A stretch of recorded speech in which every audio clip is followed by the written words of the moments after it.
Daily Bible reading, Ezekiel chapter 47. He led me back to the entrance of the temple, and I found that water was issuing from below the platform of the temple, eastward, since the temple faced east.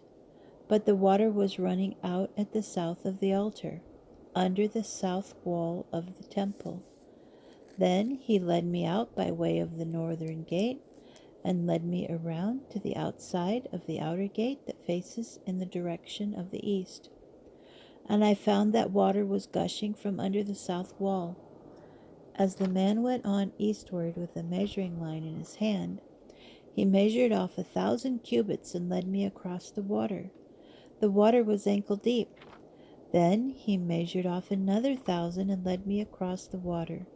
The water was knee deep. He measured off a further 1,000 and led me across the water. The water was up to the waist.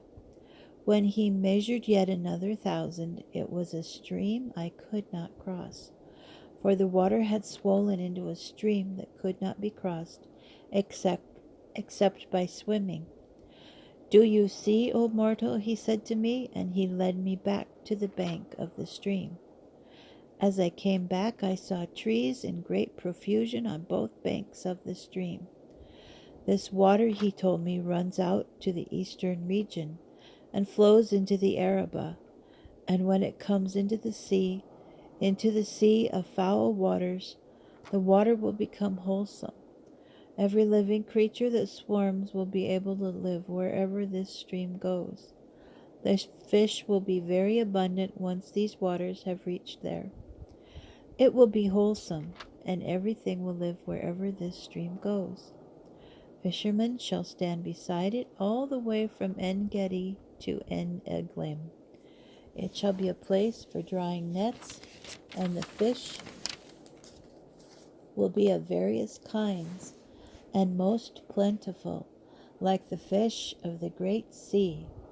But its swamps and marshes shall not become wholesome.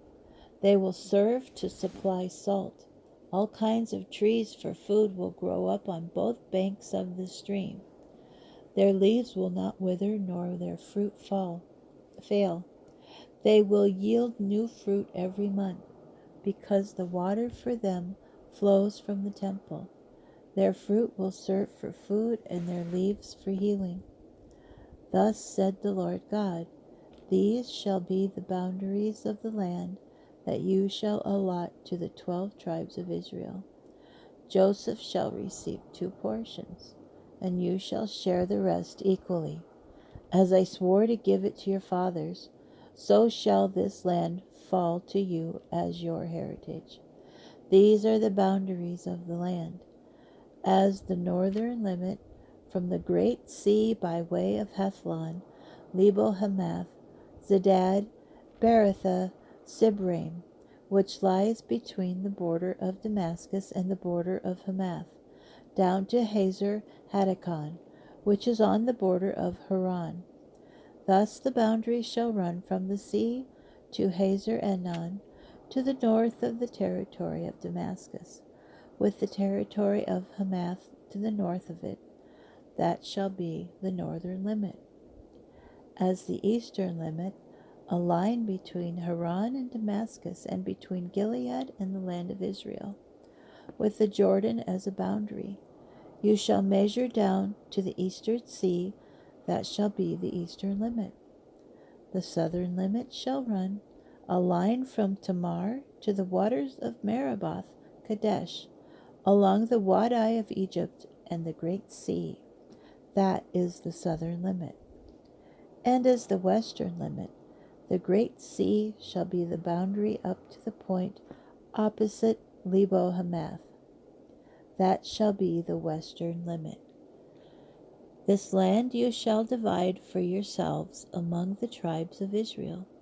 You shall allot it as a heritage for yourselves and for the strangers who reside among you, who have begotten children among you. You shall treat them as Israelite citizens. They shall receive allotments along with you among the tribes of Israel. You shall give the stranger an allotment within the tribe where he resides, declares the Lord God.